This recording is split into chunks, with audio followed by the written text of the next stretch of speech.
Nahahalata ko kuya na yun nga po kuya may ibang ginagawa po sila kuya. May gusto silang kunin po sa amin. Akin po walang pangalan. Thank you, Atan. Tsaka si Yen, hindi nga po siya lumangoy kasi feeling ko nagbabantay siya tapos tinitingnan Tapos niya naririnig ko kuya sa tuwing mag-ano sila. Pinapalangoy na si Yen, sasabihin ni Yen, ayoko, dito lang ako magbabantay ako. Siyempre, mahirap po, kuya. Matapos mapagtagumpayan ang kanilang task, sabay-sabay ang lahat na lumipat sa garden area.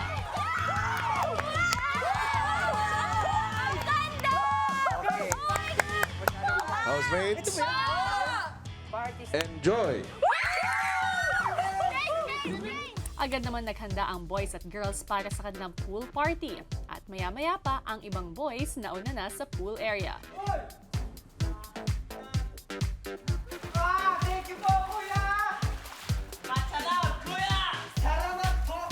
Ilang sandali pa, lumabas na rin ang iba para sa pool party.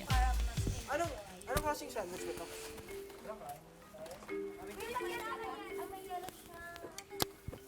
Ang iniisa-isa naming hanapin, tsumitsyempo kami. Bago po namin kunin. Bago namin sabay-sabay kunin. Kasi pag isa-isa kuya, baka makahalata sila na isa-isa silang nawawala ng ganun.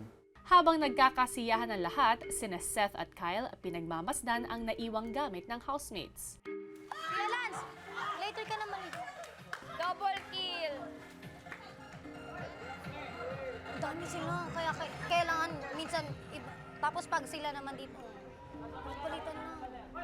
Nahahalata ko kuya na yun nga po kuya may ibang ginagawa po sila kuya. May gusto silang kunin po sa amin. Akin po walang pangalan. Thank you, Atan. Tsaka si Yen, hindi nga po siya lumangoy kasi feeling ko nagbabantay siya tapos tinitingnan Tapos niya naririnig ko kuya sa tuwing mag-ano sila. Pinapalangoy na si Yen, sasabihin ni Yen, ayoko, dito lang ako magbabantay ako. Siyempre, mahirap po, kuya. Dahil bantay sarado si Yen, sina Andrea at Francine pumasok sa kwarto ng girls at doon naghanap ng Golden Circle Medallion.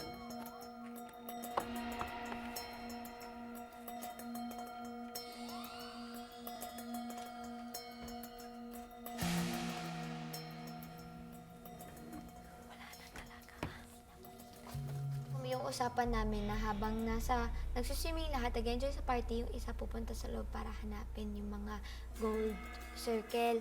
Pagkatingin ko wala na, kanina nandun lang.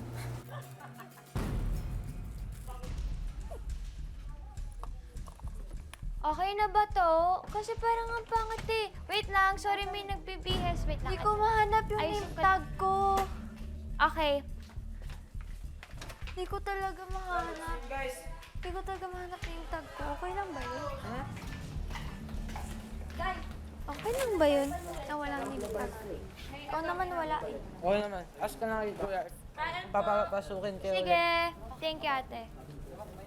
Sa gitna ng pool party, dahil hirap na makuha ang Golden Circles, ang Gold Squad may minungkahi kay Kuya tungkol sa kanilang misyon. Kuya, sa kahit anong diskarte, naisip ko lang na pag usap-usap kami sa sala, sabihin na yung Golden Circle na yon ay may purpose na kaming inutusan mag-alaga. Tapos ibibigay namin sa takdang panahon kasi may mission kaming gagawin dito. Pwede ba yun, Kuya? Para matest Hindi nila pwedeng malaman na may kapalit. Okay, Kuya. Sige po. Kanya-kanyang diskarte na lang ito para makuha ninyo yung mga medalyon. Gold Squad, may nais pa akong ipagawa sa inyo. Bukas, kailangan ay makaisip kayo ng paraan para makalabas kayo ng aking bahay. Laki na nga ba, Kuya? Kilala kita, Kuya. Pero ito'y hindi dapat nalalaman ng mga housemates. Hirap nito, pre. Hirap. Kaya to. Habang kausap ni Kuya ang Gold Squad sa living room, Hey, enjoy tayo lahat. Para akala nila distracted tayo. Enjoy tayo lahat. Enjoy lang. Kaya yung mga boys kanina ayaw ko. Heard you. Tamahan natin. Pero ano yung Uy, sabi patingin niyo, nga. hawak-hawak na Guys, pakita nyo nga yung atin. Huwag mo na ipakita. Baba mo na lang. Tingnan natin kung kompleto pa. Hindi, andito sa Kompleto. akin. Basta Bigla silang lumabas. Never leave your Wala kaya. Challenge. Basta pre, huwag kang parap. Kuya gave it to us kasi it's something special. Yeah. We need to take care of it. Nakapangduda rin, Kasi no? kung Una mawala pa lang sa atin, papagalitan